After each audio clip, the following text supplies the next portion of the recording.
Good morning, and welcome back to the Daily Trucking Market Update podcast. I'm your host, Driven, and on this show, I dive into the markets to keep you truck drivers, you owner operators, up to date so you can best position your truck to make the most money.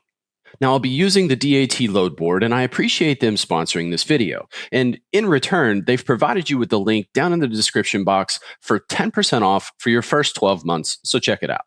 Now, stick around. I got a dad joke to tell, and then we'll dive right in. Rolling down the highway, sun just breaking through. Radio's playing loud, the show's for me and you. Learn how to book your loads and make that money flow. Keep the shiny side up wherever we go.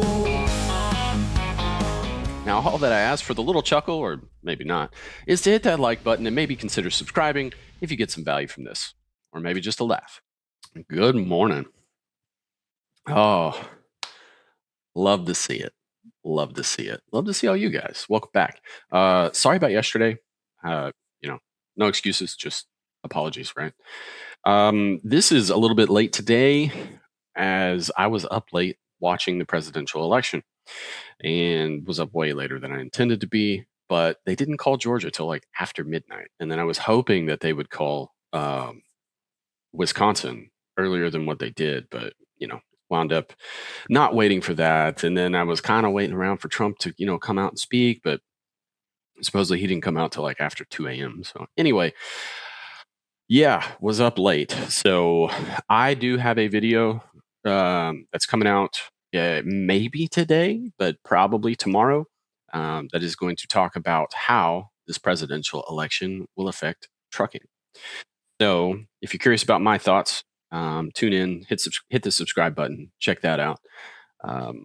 I've got thoughts, right? I've got thoughts. Anyway, let's jump into a couple dad jokes, right? Because we still got to catch up, and then we'll get into the trucking market update. How does the man in the moon get his hair cut?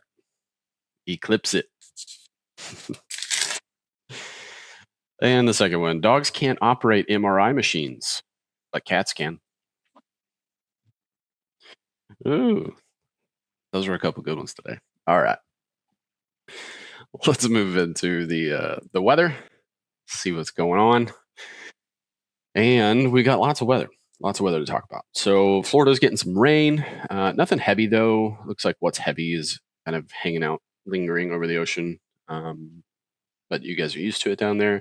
We got some rain kind of spreading across, like going from Louisiana all the way diagonally through New York. That could be heavy, so keep an eye on that. But probably the more important area to talk about would be the big snowstorms that is blasting Colorado right now. That is dumping snow in Wyoming. Not sure how bad that is. It doesn't look bad. It's lighter blue, but at the same time, anytime it's snowing in Wyoming, it's a scary time. And if you don't know why that is, it's because Wyoming's roads are not treated, and all they put down is like a sand. It's like a sand mix, right?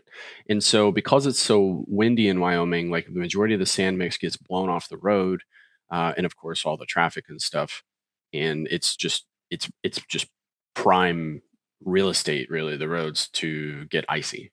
So that's if you're wondering why, that's why Wyoming gets really bad. That's why the roads there get really bad.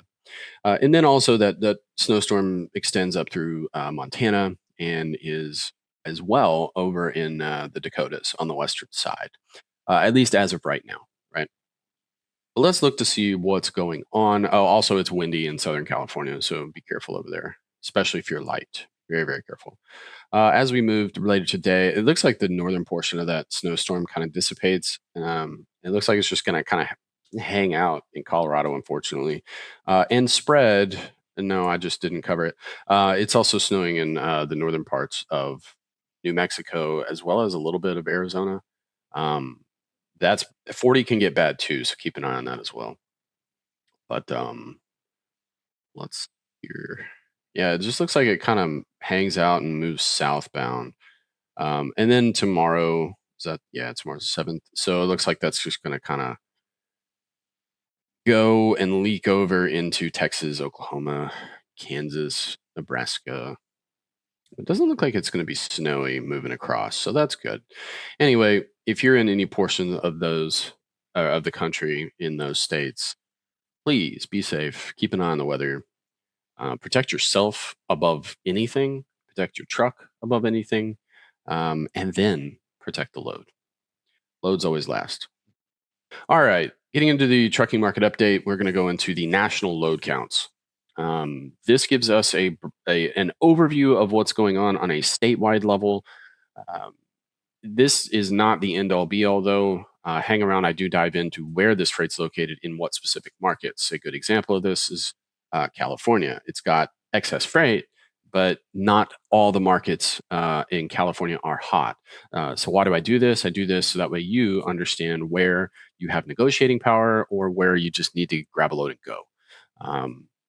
That's why I do this. So, starting off with Alabama, 857 loads in to 485 loads out. Not a great start for Alabama. Also, kind of keep in mind, I normally do this about 7 to 7:30 usually. So we may have a little bit less freight because it's about an hour later than what I normally do.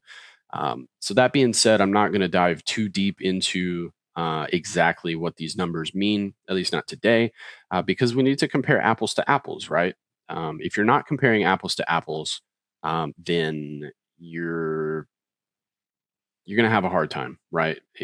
Different times of days present different numbers as far as what's available, not necessarily what's inbound. Inbound is going to stay the same, but what's outbound, what loads are available, what's left, what's popping up, so on and so forth. So, yeah, I am going to cover this obviously, but at the same time, it's not my typical timing, so I'm not going to comment too much on kind of what these numbers mean today.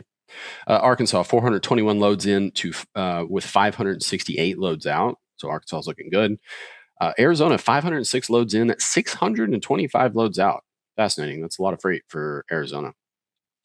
California, 2,004 loads in, 3,733 loads out. So really, really good shape for California.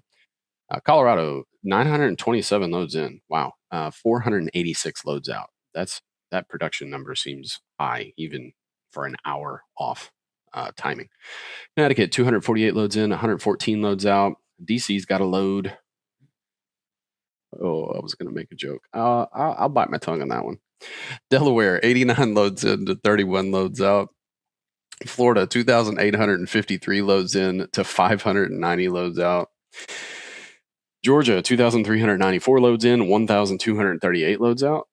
Production's up in Georgia. That's interesting. And also keep in mind, like, just because, number one, the election is not official, but just because, Trump won, like, these numbers aren't going to change overnight. It's going to take some time, right? Just want to make sure that that's clear if anybody was wondering. I doubt it, but just in case. Anyway, Iowa, 402 loads in, 833 loads out. That's a lot of freight for Iowa. Interesting. Idaho, 144 loads in, 291 loads out. It's a good start for the Northwest. Illinois, 1,212 loads in, 2,563 loads out. It's really good shape for Illinois. Love to see that. Indiana, really good shape as well. 834 loads in, 1,535 loads out. Oh, pardon me. Kansas, 395 loads in, 449 loads out. Kentucky, 636 loads in, 789 loads out. This is interesting. We're about halfway through, right? And the heat map is not going to dictate what I'm seeing here on the load counts. So, very interesting. Louisiana, 506 loads in and 524 loads out. So, even good shape for Louisiana. And normally, it's about 100 loads low, as far as compared to the inbound, at least by Wednesday. And it's looking really good. Massachusetts, 493 loads in to 223 loads out. Maryland, 544 loads in, 277 loads out. Maine, 108 loads in, 115 loads out. Michigan, 637 loads in, 1,102 loads out. Love to see that. That's a good start for Michigan. Well, it's Wednesday. It's a good start to the end of the week. Michigan, Wisconsin, usually Minnesota as well. They are late bloomers as far as the week goes. So there's usually a lot of excess freight there, and then but they still keep that production rolling. So there's usually a lot of negotiating power in those Great Lakes states later on in the week. So I'd love to see that. Minnesota 413 loads in, 695 loads out. That's decent shape for Minnesota. I should say good, not decent. It's better than decent. Missouri 799 loads in, 956 loads out. Missouri still holding strong. They've been strong for the past couple weeks. Mississippi 337 loads in, 410 loads out. Montana 84 loads in, 115 loads out. North Carolina 1806 loads in, 865 loads out. That's not bad. At least, I mean, I'm for North Carolina, and I'm talking about the production number. I mean, comparatively, like it's horrendous. It's less than 50% of trucks going in are getting loads out. So, no, North Dakota 74 loads in, 127 loads out. Nebraska 275 loads in, 330 loads out. New Hampshire 103 loads in, 45 loads out. Jersey 860 loads in, 838 loads out. Wow, this is the first time I've seen Jersey below that 50-50 line there. At least since I've been doing it. Terrible shape for Jersey. Wow. New Mexico, 209 loads in, 196 loads out. Keep in mind also, New Jersey is going to affect Pennsylvania, at least the Philly side of it, right? So keep that in mind. Nevada, 249 loads in, 514 loads out. Really good shape for Nevada. New York, 902 loads in, 1,021 loads out. So even though Jersey's dipped quite a bit, New York's kind of still hanging in there. Ohio, 1,443 loads in, 1,962 loads out. So really good shape for Ohio, but it's certainly going to be affected by PA. Oh boy, yeah, definitely going to be affected by PA. We'll get into that in a second. Well, in a few minutes. Oregon, 228 loads in, 531 loads out. Northwest looking strong. Pennsylvania, 1,892 loads in, 1,546 loads out. So Pennsylvania in really rough shape at the moment. Not looking good. Not looking good. We'll get into what that means for that area here in a little bit. Rhode Island, 87 loads in, 27 loads out. South Carolina, 968 loads in, 677 loads out. South Dakota, 134 loads in, 96 loads out. Tennessee, 1,258 loads in, 883 loads out. So that loads in numbers is considerably up, while production just kind of remains average for Tennessee. So not good. Texas, 4,813 loads in. That's the highest number I've seen at the moment for Texas inbound. It's wild. It's also the highest number I think I've seen for production. 3,452 loads out. So very interesting. Curious to see what the heat map looks like on that. Utah, 311 loads in, 508 loads out. Northwest, excellent. Virginia, 956 loads in, 708 loads out. Vermont, 42 loads in, 56 loads out. Washington, 401 loads in, 667 loads out. So yeah, that rounds out the Northwest. It's in really good shape. You definitely have negotiating power in there in the Northwest. So please use it. Wisconsin, 701 loads in, 1,401 loads out. Really good shape for Wisconsin. West Virginia, 131 loads in, 209 loads out. Love to see it. And Wyoming, 118 loads in, 186 loads out. So by those numbers, all but the Northeast is in really good shape. Yeah, it's fascinating. These are the trend lines. Now, I covered these on Mondays. I don't cover these later in the week, but there they are. You're more than welcome to pause. You can go back, look at those if you're curious. I am going to go over this. It's been a couple of days, and since this gets more affected earlier in the months, so I don't mind covering this. This is the average for national spot rate broken down by trailer, and it's comparing November's what we've seen so far in November compared to October. So for vans, it's down a penny to $2.01. Flatbed is down a penny to $2.41, and reefer is up 3 pennies to $2.42 average per mile. Load to truck ratios. So this is updated. This is a new weekly brief. Let's cover this real quick. So truckload capacity tightened in major California produce markets last week, leading to higher reefer load to truck ratios. The trend is likely to continue pushing rates higher as Christmas trees and food items ship ahead of Thanksgiving. So if you're new to pulling a reefer, this is just normal, right? This is just normal stuff. It's seasonal. Reefer is very, very seasonal. And that's why if you don't know, a lot of reefer owners own multiple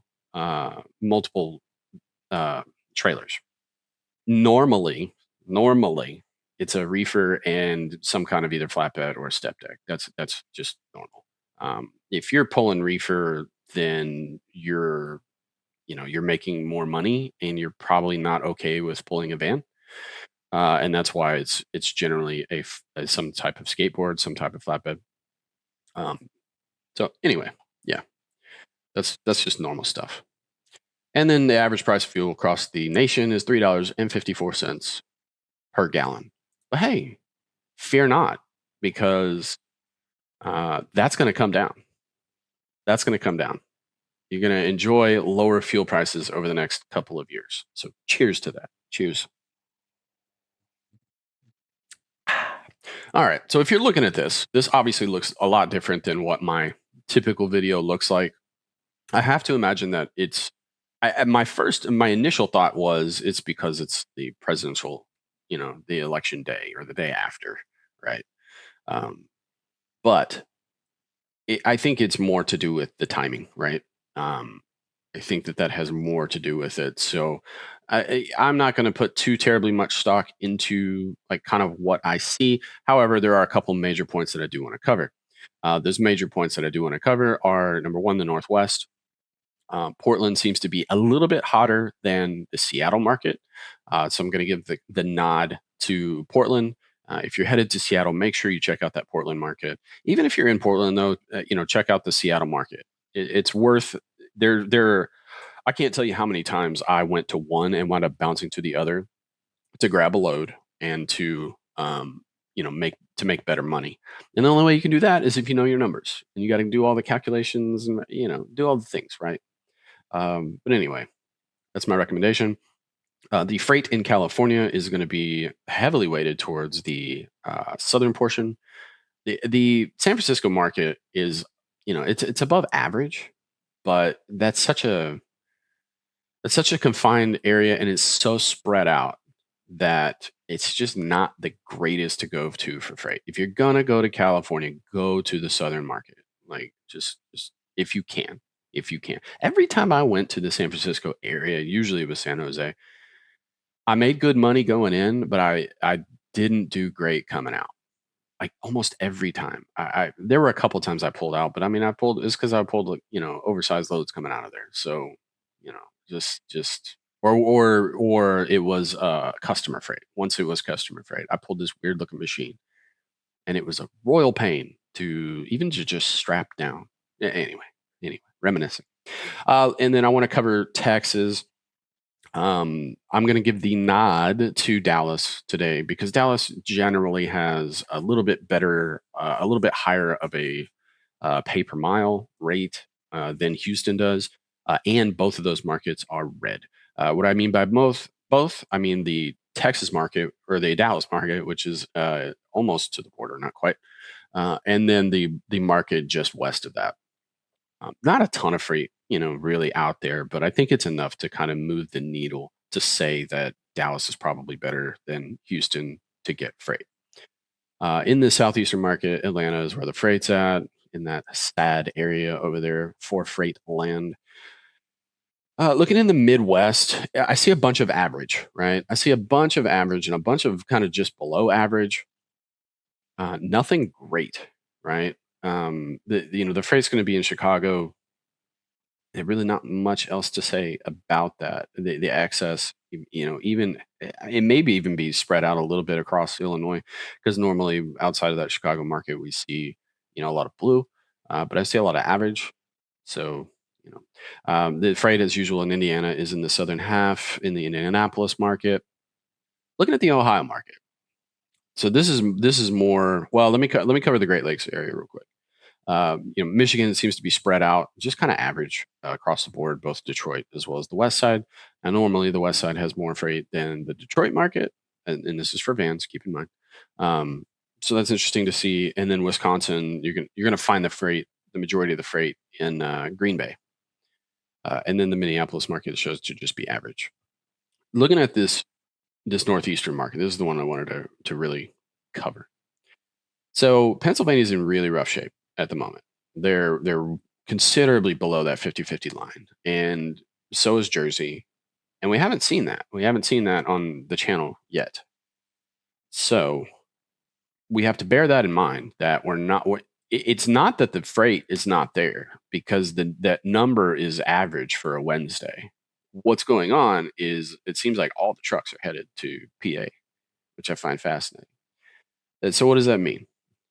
We have a lot of extra trucks in PA, and that's going to affect the markets around it. Now we know we can't look north. There's not a ton of freight in New York, at least not enough to supplement extra trucks.